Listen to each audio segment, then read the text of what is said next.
Session. If anyone thought they were watching skydiving for AI, I'm sorry to disappoint you, but nobody will be hoisting themselves off of this stage right now. We're here today to talk to you about exploring diverse funding strategies for digital health startups. My name is Bree Crawford, and I'm thrilled to be moderating this conversation today, where we'll be diving into the dynamic and often challenging world of funding for digital health startups. Digital health is one of the fastest growing sectors, projected to exceed $1 trillion globally by 2030. And as many of you know, securing funding can be one of the biggest hurdles for startups, especially in digital health. Venture capital often dominates this conversation, but it's not the only path. For many founders, it's also not often the best fit.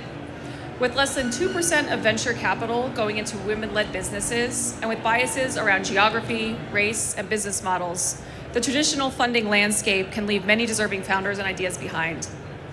Today we'll discuss these challenges and highlight alternative funding strategies that can empower founders to bring innovative ideas to life. We'll explore the funding pros and cons of options like debt, grants, and equity. We'll also share insights into different stages of funding, from pre-seed to Series B and beyond. And we'll also help you think about how to make the most of the funding options that are available to your startup. Our panelists today bring a wealth of experience as investors across various stages and funding types, and they'll share their expertise to help you think differently about capital and growth. By the end of our session today, our goal is to leave you with actionable insights and a broader understanding of the diverse funding paths available to you. So thank you for joining us, and now I'll turn it over to my colleagues to introduce themselves. Hi, everyone. My name is Todd Heim. I'm at the National Institutes of Health, and specifically the National Institute on Aging. So we'll talk more during the panel, but I'll just say at the NIH, we actually do invest in startups. Believe it or not, we provide $1.3 billion with a B dollars to startups every year. And I'll talk more about that as we go forward.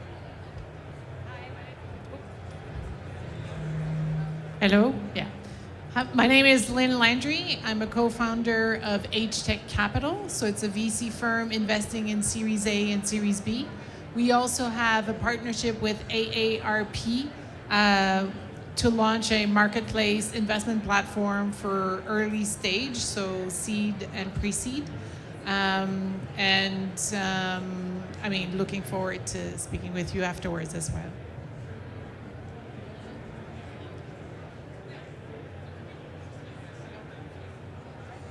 Hello. My name is Alicia Griffey. I am the founder of an investment firm called Daintree Capital, and we provide working capital loans to all sorts of companies across every business model. We focus on underrepresented founders, women, people of color, folks from other different backgrounds that are typically overlooked. And we're one of the examples of an alternative form of funding that can be provided to early stage companies to help them get to the point where then maybe they are ready for other sources of capital on the private markets.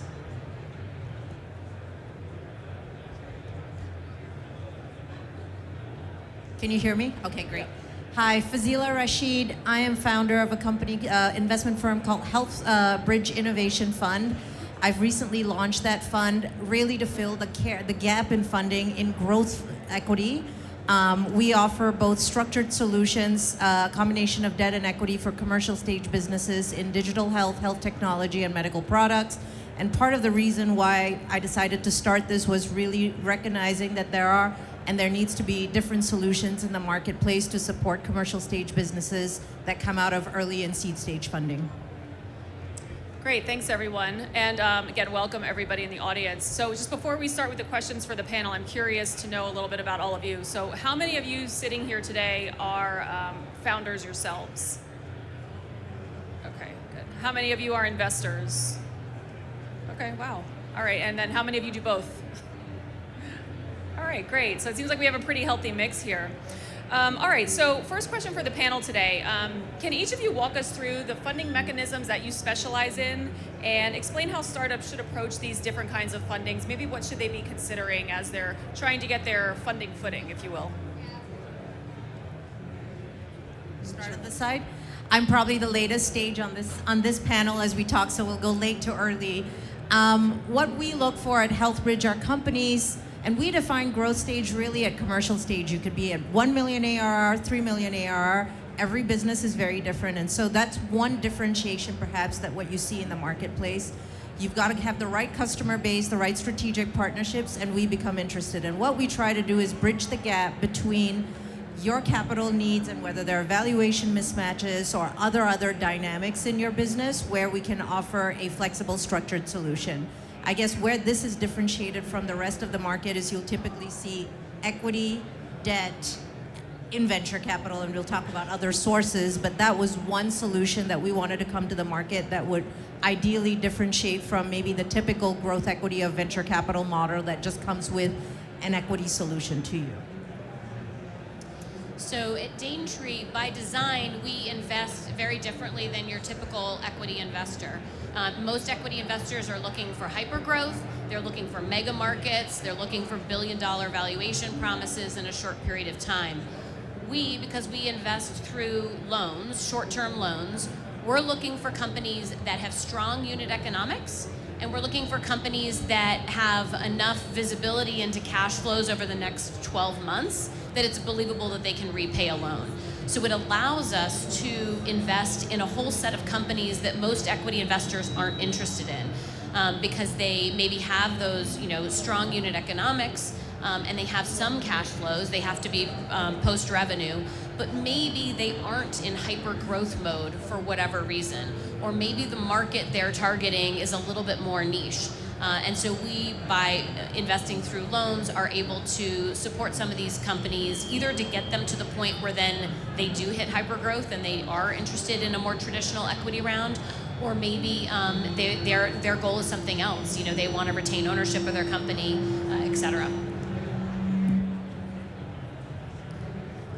So H-Tech Capital, on the fund side, we invest with at least $1 million of AR. And then on the marketplace, it's a bit earlier, so you need to have some sort of traction and have some contracts on the way. But we are also an impact investor, and so we track your impact. So you need to be willing to track and measure your impact. So that's a little bit different than what's out there in the market. Yeah, so I'll provide a little bit of a contrast here, which is the vast majority of companies we fund are pre-commercial. Really, when we say early stage, we mean pre-seed and seed. So usually having a proof of concept, helps you be competitive coming in the door, and then we'll fund you as you get, that prototype more refined and things like that. Out of a show of hands, so the main program that we work with is SBIR and STTR.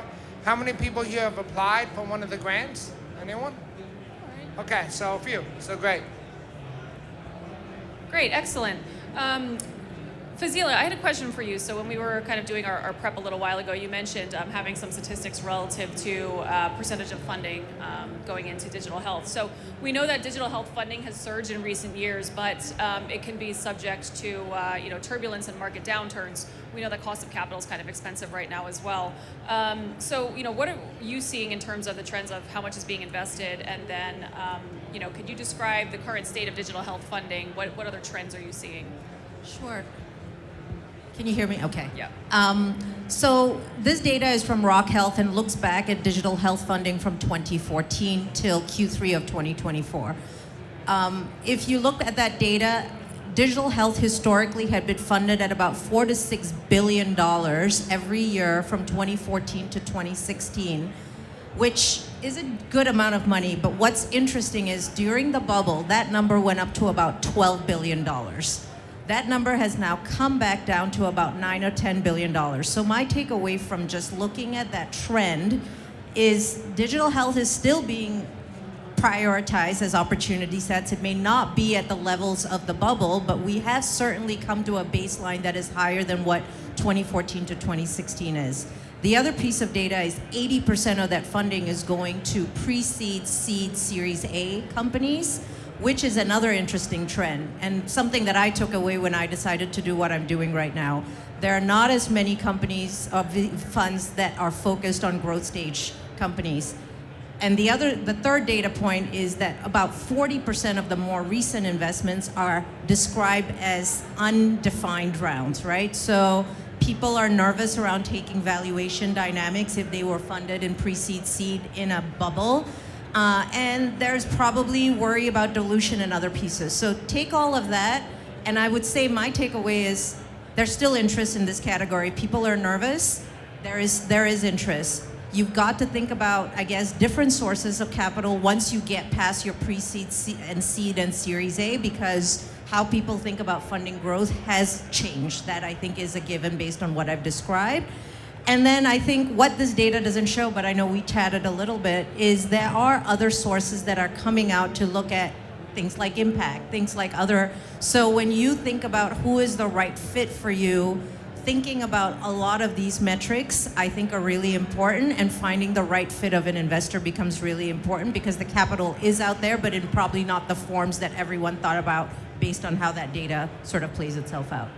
Yeah, thanks, Fazila. Lynn and Alicia, do you have anything to add on to that?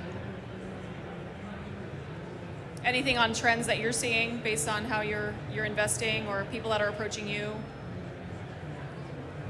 I think one of the trends is that investors are probably, as of before, now looking at more cash conscious, more disciplined entrepreneurs than just growth at all costs. And so having a robust strategy as to how you're going to deploy your money is probably one of the highest and most important when you're meeting with investors. Great, thanks. Actually, Lynn, while we're on your topic, how are certain alternative funding sources like impact investment? How do those go alongside with the traditional VC mold? And can you talk a little bit about your experience with impact investing and what that means to startups? Yeah. So we invest in technologies for the aging population, and so the governments are now waking up to the fact that there's this big demographic shift happening, and slowly funding is happening. You want to be connecting with the NIA for sure. So this is one of the best sources that support the aging population technologies.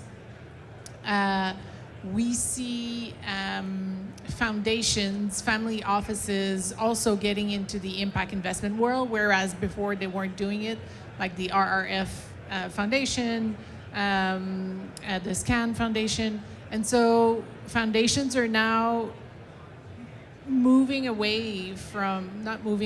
shifting their strategy and looking at technology as a way of accelerating the help for aging population, and wants to play a role, and they play a role as impact investors. And so that's a very interesting type of investors to be looking out for. So at the NIA, National Institute on Aging, our goal is to fund technologies that will enhance the health and care of older adults. So we really do a lot in that care space, which I think makes us a little bit unique from some of the other parts of the NIH. As I mentioned, overall at NIH is $1.3 billion. Out of that, a minimum of about 20% goes to digital health. So you're looking at a minimum of $250 million a year going to digital health startups. In the aging space, what we've seen over the last 5-6 years is that number going digital health actually increasing. And it's now at 40% of our portfolio. So out of our $150 million that we provided last year, approximately $60 million went to companies, startups that are developing digital health technologies. Great, thanks so much. I think we want to pivot a little bit into some of the challenges that founders are having right now. So how does the current funding landscape create challenges for underrepresented founders? And what are some of the systemic gaps that we're seeing in terms of alternative funding approaches can help address? I can take that. Let me start with your previous question about impact investing, because I think there is one place where we're seeing a lot of innovation and a lot of change, particularly for early stage companies. And that is that how many people here are raising or have raised money from angels to get their company off the, okay. So there are now, she just mentioned that foundations and family offices are getting involved. You now have angels who are investing with philanthropic capital. They're doing it through donor-advised funds, and there are now nonprofit intermediaries that you as a startup founder can work with to help you tap into some of that money. So if you already have a list of angel investors who have invested and you're looking to kind of do a subsequent round, go back to them and say, hey, did you know that you could invest in our company through using philanthropic capital? And we have this nonprofit partner that we work with to help us do that. I'm happy to chat with anyone afterwards about this, but it does open up other sources of capital, particularly for early stage companies that are looking for angels. And then in terms of your questions about the hurdles that underrepresented founders face, I mean, the number one is money, right? Less than 2% of venture capital investment goes to women-led companies. It's far worse if you're a woman of color. And so if you think about that, I hear that statistic and I say, well, you either believe women have less than 2% of the best new business ideas, or you believe something is broken in how we fund companies. Like, it's as simple as that. And so as an investor, I look at that and I say, holy smokes, I have an opportunity to invest in this population that has been underserved in terms of capital, and I have an opportunity to put capital in a place that other investors are overlooking. So I think, the biggest hurdle that these founders face is money, and I think it's a huge opportunity for investors. But I also think you then have to be creative about thinking about what kinds of companies you're investing in and what stage you're investing in. Because if you say, I want to invest in underrepresented founders, but I'm only willing to invest in AI companies with over 5 million in ARR, like, you're going to stop right there, right? There just aren't enough founders already at that point. So you have to get creative in the mechanisms you use to invest, and you have to get creative in terms of what kinds of business models you're willing to support.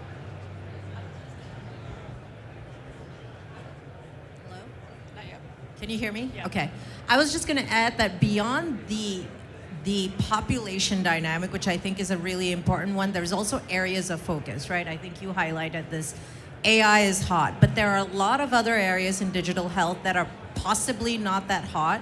And so a fund like ours says, you can be in a niche market. Again, back to the comment that was made earlier, if you have the right unit economics, if you have the right perspective on how you're going to grow your business, how you're going to get to profitability, we are willing to look at those businesses. It does not always have to be AI or in a quote unquote hot area that's going to be $1 billion valuation, and the only way to exit is an IPO.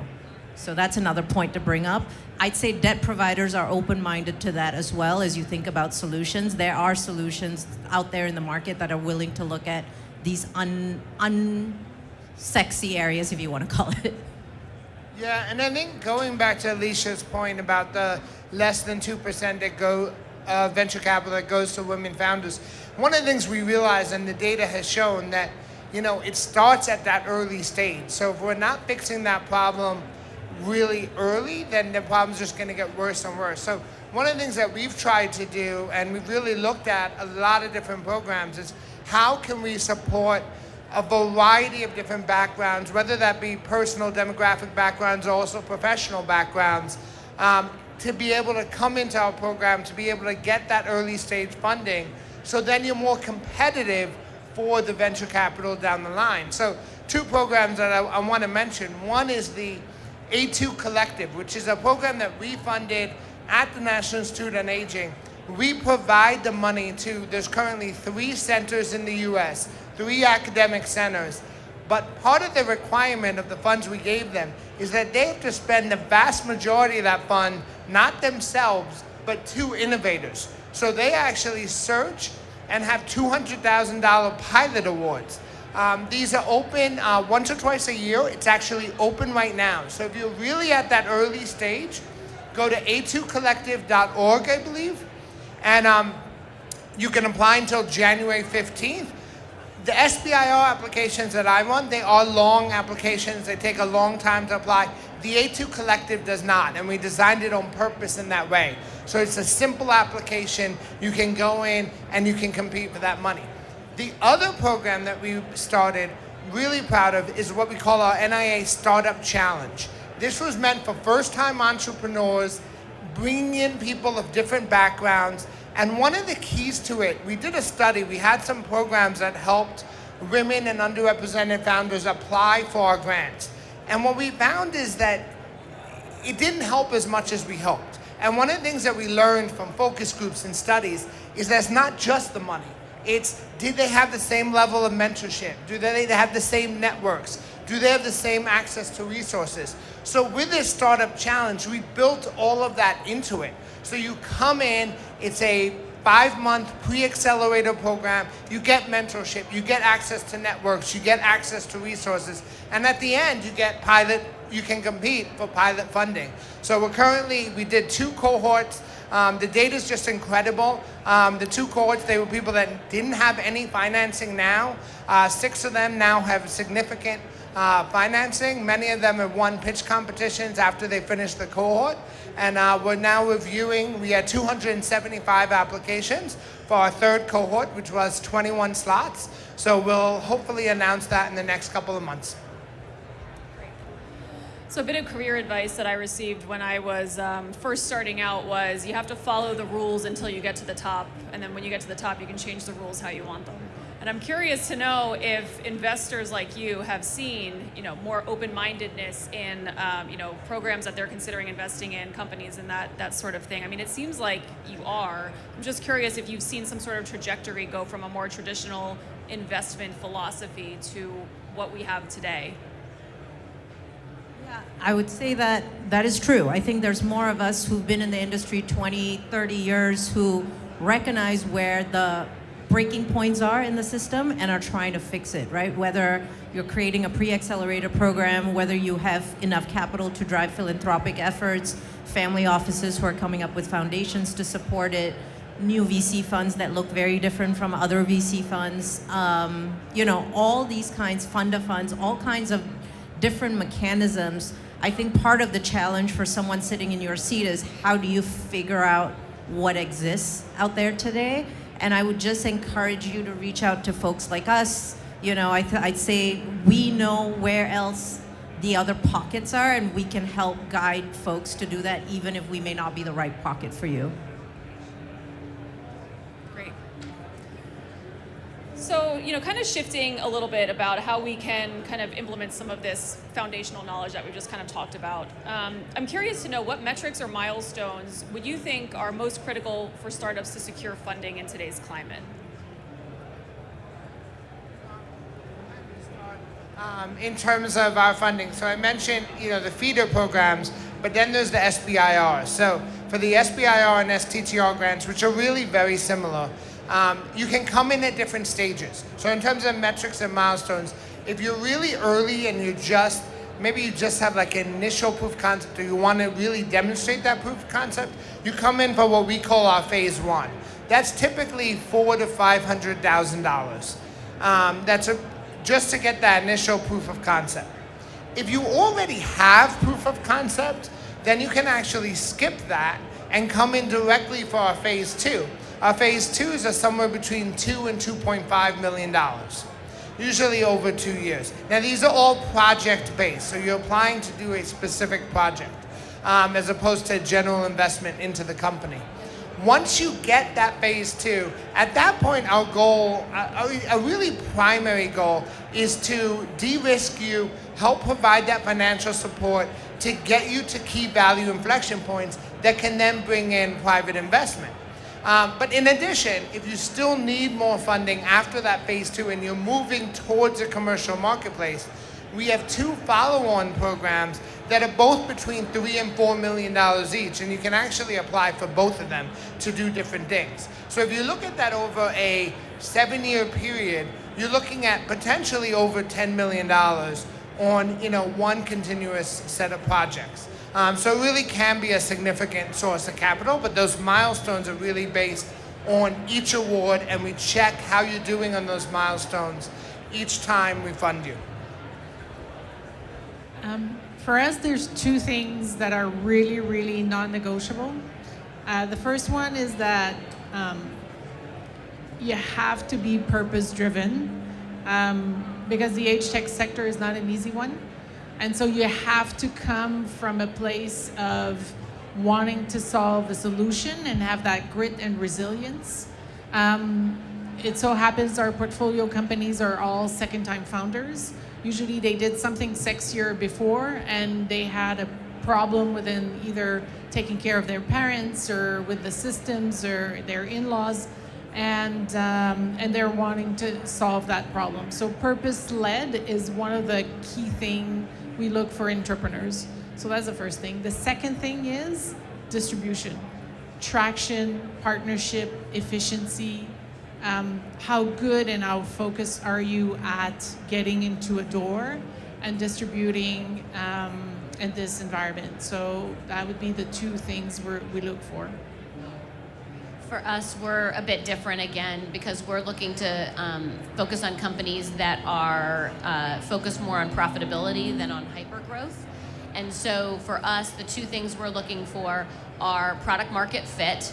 We use revenue as a proxy for that. If you don't have customers who are paying for whatever it is you've built, whether it's a product or a service, then we're not a good fit yet because we're looking for companies that already have that product market fit. And then second, we're looking for unit economics. We want to understand at the per product level that the unit economics are ones that can scale in a positive way and that you can get to profitability sooner rather than later. So what we do is really designed not for the companies that are, looking to do the huge land grab or looking to do the, the hyper growth and the big, huge technology bet. We're looking to fund the companies that have a product or a service that it can be invested in a way that you can reach profitability in the near term, call it 18, 24 months, but needs capital today in order to do so. Mine's a little bit of a, can you hear? Mine's a bit of a hybrid of the last two comments. So the way we think about the metric system is, again, you need revenue because for us, that is a metric of customer product market fit and the fact that someone is willing to pay for your product. What that revenue looks like, we are open-minded depending on the type of business that you are. But we do care about unit economics because for us, again, the other thing that we are looking for is to find a path to fund you towards profitability. But our model is slightly different. We are happy to, you could be 18, 24, 36 months to get to profitability. We're happy to fund you to that. You don't have to be, in a large market to do that. But we are also happy to fund you post-profitability, whether we do that tranched or in aggregate, so that you could get to scale to get to an exit. So we are really trying to bridge that gap so that you see a path both to profitability and towards some type of a market exit that makes sense for that business without support. So people might say it's a lot of capital that you might need for that business, but we are trying to bridge the gap so you don't have to go out and do multiple rounds of funding. So in terms of looking forward, when we think about digital health, about 10 years ago, we started seeing telemedicine come about, right? And then all of a sudden COVID happens and it explodes, right? And traditional telemedicine has kind of been scaling back a little bit, but we've seen more behavioral health solutions come about, virtual physical therapy, a lot of those other digital health solutions. We can't get away from AI, right? I feel like every invite that I got after the announcement about the panel, right, was, oh, we're talking about AI in healthcare. We're talking about AI in healthcare. It just seems like that's the new hot thing. So between that and telehealth and maybe some decentralized trials, what are the other funding opportunities or I guess maybe big industries within the digital health vertical that you're seeing founders come to you for? I mean, what excites us, it's all of the models that are going to go to the value-based care model. So we're looking at that, how they treat their large language model and how they switch and transfer to a value-based care. So that's one. Usually at Series A, they're there, but we track them before. And then the other one is preventative health, and the trend to be empowered with your health, have better metrics for you to manage your health better. That's another area where we're really interested in. Yeah, I can also add two of them. You know, the first, I mentioned the word care before, and you just heard it again. You know, the data has shown we do not have enough care providers, and that shortfall is only going to increase. Now, when I say care providers, we're talking anywhere from your unpaid caregivers to your CNAs, to your nurses, to your medical professionals, you know, to your MDs. So that whole continuum, there are not enough providers at each one of those stages. So when we look at digital health, and it's something I always caution founders, so many founders are in that space where, you know, they're collecting more data points for the medical professionals to look at. But we need to remember that what's most important is that whatever you're developing is actually going to increase their bandwidth, not another thing that they now need to look at and they now need to be involved. So really looking at technologies that will help augment and mitigate the care shortage, I think, is one of the great directions that we're seeing over the next few years. And then the other space that is really integrated solutions. So when you talk about preventative health, you know, I would say we have a lot of point solutions. I have a lot of commercial challenges to that. Really looking at developing integrated solutions that are doing more than one thing. So, you know, you're not just addressing social isolation, and you're not just addressing care coordination. You know, you're building that all together. I think it becomes a lot easier to then have a commercial path. I cannot agree more. That's one of the most important. Yeah. I would add, I would totally concur with that. For me, the other area, you mentioned clinical trials. You know, when you think about the equity and procurement of the right participants in the trials, people think about, you know, how do we make clinical trials more efficient? A lot of people are spending time on that. A lot of people need to also spend time on how do we get the right people into the programs. And so that's another way I think about where digital health opportunities are. There are equity-based solutions, maternal care. People talk about, you know, is behavioral health too invested in? I say there are opportunities there still in niches like youth mental health, for example. Some parts of pediatric care are still interesting. Again, I look at these things from a perspective where I'm not trying to solve $1 billion, you know, TAM. These are big enough markets to be investable in my mind. And so those are some of the other areas. The other thing that I would mention is just to reinforce the point you made earlier about don't overlook the unsexy areas. As you just mentioned, Todd, about things like caregivers, the need we have for caregivers is huge today. It is going to be even more in the future. I just invested in a company a few months ago that focuses on how to train caregivers and how to figure out how much of that can be done digitally or online and how much of that has to be done in person. You're talking about really basic things like how to get someone in and out of a bed, like lifting them. That has to be done in person. But there's a whole other portion of it that doesn't have to be done in person. Is that a sexy part of this space? Does it have AI attached? No. But is there a massive need for thinking about how to train a huge portion of the population? By the way, in a field that you can't move overseas, that has to be done here, is there a huge need for that kind of service? Absolutely. And are there investors out there, like some of those sitting on the panel today, who would be willing to invest in a company like that? Yes. One other example in that same vein. One other example in that same vein is if you look at the quality of how nursing homes look like today and what kind of technology there is in those nursing homes, there are a lot of opportunities to sell into those markets at scale and provide unsexy technology solutions and solve major needs. I think that's a really good point from both of you, just kind of not going after the shiny object because so many other people are already doing that, and not to discourage anybody who is going down that path, but there are other opportunities, and as you're saying, the less sexy types of digital healthcare that have a definite need for additional funding and support and programs. So, all right, we are coming down on our time, so I wanted to close it out with almost a free-for-all kind of question. So, you know, if you are a founder and you're trying to get your company launched and you're kind of exploring all these different funding options, you know, what advice would you give to these founders? You know, knowing what you know now, what do you think they should know as they're kind of putting this all together, creating their funding strategy, you know, thinking about the next 5 or so years? You know, what should they expect to think about and look into? I'm happy to start. What I would say is be creative. Be creative in how you think about your product. Like you said, don't run after the sexy object.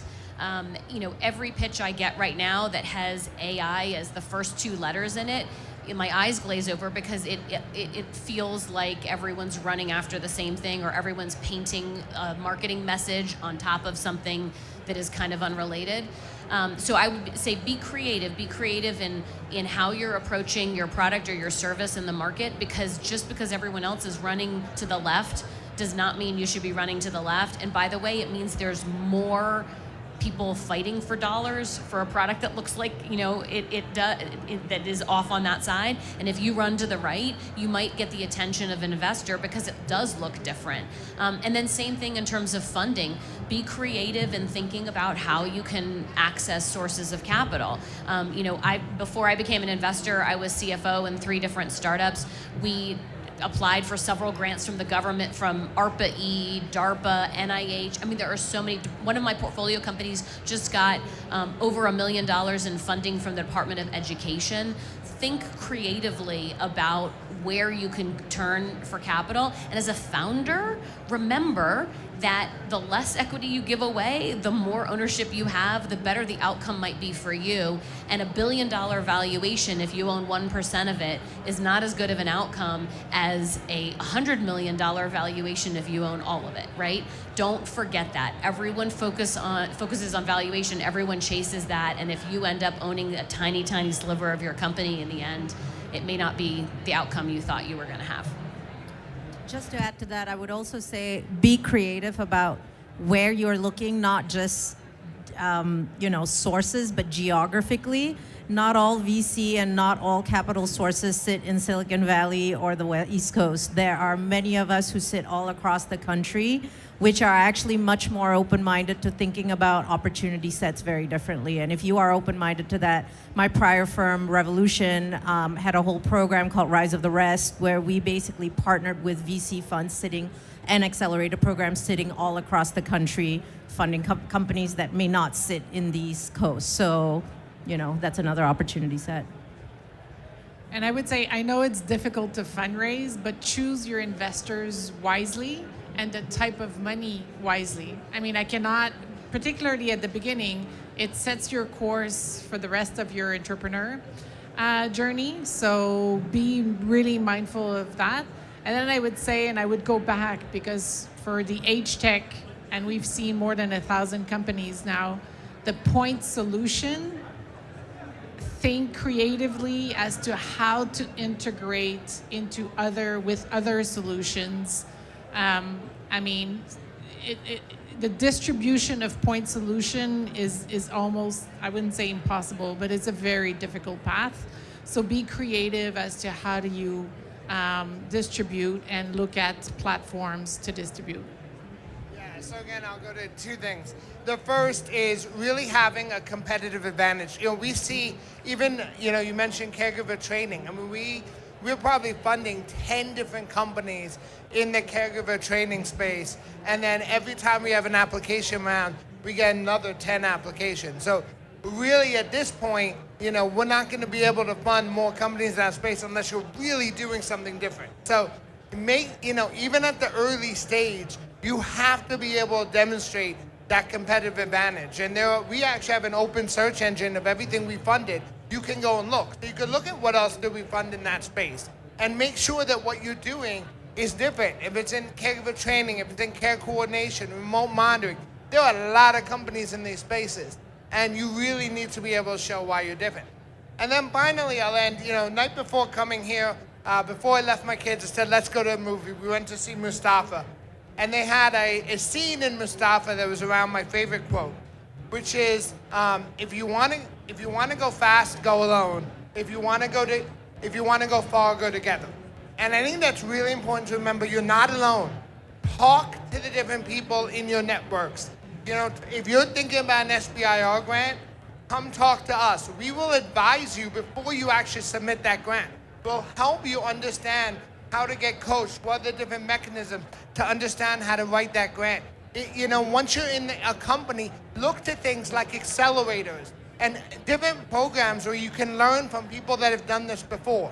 Really important, while you want to reinvent the wheel with your technology, you don't want to reinvent the wheel with how you can move your business forward. So really rely on those networks, those programs to move forward. The last point I'd say in an extension to that is a lot of people feel like you created something unique and different, and you're getting nervous around who you want to partner with. I think that is true, but strategic partnerships also help you grow fast and think thoughtfully around who the right partners are, but it's easier to do that than trying to break barriers by yourself without the right partners. So, that's another point. And then the last thing I would say is we recognize that it's very hard to raise capital.